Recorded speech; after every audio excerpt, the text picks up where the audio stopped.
दोस्तों यहाँ पे कैंप के क्वार्टरली नंबर्स आ चुके हैं, तो उसी के बारे में हम इस वीडियो में बात करेंगे और जानेंगे कि आपको कैंप के अंदर इन्वेस्टमेंट करना चाहिए या नहीं। चलिए शुरू करते हैं। तो देखिए, पिछले क्वार्टर के कंपैरिजन में अगर हम कंपनी के रेवेन्यू को कंपेयर करें तो वो यहाँ पे 0.9% बढ़कर 205 करोड़ का यहाँ पे कंपनी का टोटल रेवेन्यू इस क्वार्टर में निकल कर आया है।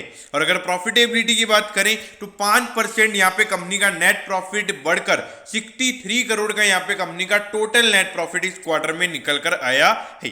तो अगर हम देखेंगे कि जो क्वार्टरली बेसिस का जो यहाँ पे परफॉर्मेंस है वो एकदम कांस्टेंट है, यहाँ पे ज़्यादा चेंज हमें क्वार्टरली बेसिस पे देखने को नहीं मिल रहा है। लेकिन जो यहाँ पे ईयर ऑन ईयर बेसिस का जो कंपनी का रेवेन्यू है वो यहाँ पे 26% से बढ़कर 205 करोड़ का यहाँ पे कंपनी का टोटल रेवेन्यू निकल कर आया है। तो ईयर ऑन ईयर बेसिस ये नंबर काफी अच्छा है। और अगर प्रॉफिटेबिलिटी की बात करें तो नेट प्रॉफिट यहाँ पे 61% बढ़कर 63 करोड़ का यहाँ पे कंपनी का टोटल नेट प्रॉफिट इस क्वार्टर में निकल कर आया है।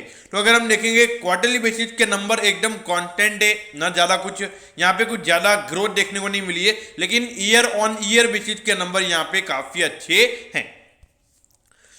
अब ये देखिए, अराउंड 15,000 करोड़ का इस कंपनी का मार्केट कैप है। अगर आप देखोगे इंडस्ट्री का पीएम यहाँ पे नहीं देखेंगे। देखिए, अभी जो यहाँ पे कंपनी के रिजल्ट आए हैं उससे अगर हम ईयरली बेसिस यानी कि इस क्वार्टर को अगर हम बेस मान के पूरे साल का अगर हम कंपनी का अर्निंग पर शेयर निकाले तो वो अराउंड 50 रुपए के लगभग आता है। तो अगर हम उसके हिसाब से कंपनी का प्राइस टू अर्निंग रेशियो देखें तो वो अराउंड 63 से 64 टाइम्स आता है। तो यहाँ पर अगर आप देखोगे जो इंडस्ट्री का यहाँ पे प्राइस टू अर्निंग रेशियो दे रखा है उतना ही यहाँ पे कंपनी का भी वैल्यूएशन निकल कर आता है। लेकिन जो प्राइस टू बुक रेशियो है वो यहाँ पे बहुत ही ज्यादा कॉस्टली है, जो मेरे ख्याल से थोड़ा वैल्यूएशन पॉइंट ऑफ व्यू से यहाँ पे एक इश्यू क्रिएट हो सकता है। अगर डिविडेंड की बात करें तो 1.57% का यहाँ पे डिविडेंड यील्ड भी है। और अगर अर्निंग यहाँ पे लगातार बढ़ती रहेगी तो यहाँ पे ये डिविडेंड यील्ड आपके लिए और बढ़ता चला जाएगा।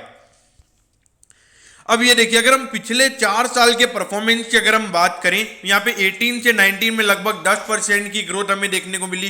फिर उसके बाद सिर्फ 1 से 2% की ग्रोथ, और उसके बाद भी अगर हम देखें 3 से 4% की ग्रोथ देखने को मिली है। तो यहाँ पे कुछ एक्सपोनेंशियली तरीके से यहाँ पे कैंप ग्रो रहा है ऐसा नहीं है। लेकिन हाँ, जिस तरीके से म्यूचुअल फंड में जो पार्टिसिपेशन हमारे रिटेल इन्वेस्टर्स का बढ़ता हुआ नजर आ रहा है और उससे जो कैंप का बिजनेस ग्रो हो सकता है, तो इसकी वजह से मार्केट यहाँ पे डिस्काउंटिंग करता हुआ हमें इस स्टॉक पे नजर आ रहा है। अगर हम प्रॉफिटेबिलिटी की बात करें तो जो मेन प्रॉफिट का नंबर है वो यहाँ पे बहुत ही अच्छे तरीके से हमें बढ़ता हुआ नजर आ रहा है। तो मेन यहाँ पे जो कंपनी के नेट प्रॉफिट मार्जिन परसेंटेज है वो अच्छे से हमें इंप्रूव होते हुए नजर आ रहे हैं। अब ये देखिए, 3160 पे यहाँ पे कैंप का स्टॉक अभी ट्रेड हो रहा है और 3740 के हाई से अगर आप देखोगे तो ऑलमोस्ट अराउंड 15 से 20% ये अपने हाई से करेक्ट हो चुका है। तो देखिए, यहाँ पर अगर देखा जाए कैंप एक एग्रेसिव स्टॉक है, यानी कि अगर आप एक एग्रेसिव इन्वेस्टर हैं तभी आपने यहाँ इन्वेस्ट करना चाहिए। यहाँ पे एक रिस्क मुझे नजर आता है कि जो लगातार सेबी एक्सपेंस रेशियो हो गया, एग्जिट लोड वगैरह हो गया, तो इनको लगातार कम करने की कोशिश कर रहा है। तो उसकी वजह से यहाँ पे कैंप का जो नेट प्रॉफिट मार्जिन परसेंटेज है उसके ऊपर अफेक्ट पड़ सकता है। तो इसीलिए मेरे ख्याल से ये इश्यू बन सकता है। देखिए, अगर आपने कैंप में इन्वेस्ट किया हुआ है तो बने रहिए, कोई भी इश्यू नहीं है। अगर इन्वेस्ट करना चाहते हैं तो इन्वेस्ट कर सकते हैं और हर फॉल पे मेरे ख्याल से ये स्टॉक आपके रडार पर होना चाहिए और आपने थोड़ा डिप में यहाँ पे इन्वेस्ट करते रहना चाहिए। देखिए, वैसे कैंप एक एग्रेसिव इन्वेस्टर के लिए ही, अगर आप एक कंजर्वेटिव इन्वेस्टर हो तो मेरे ख्याल से यहाँ पे इस पॉइंट ऑफ व्यू पे इन्वेस्ट करने का कोई मतलब नहीं है।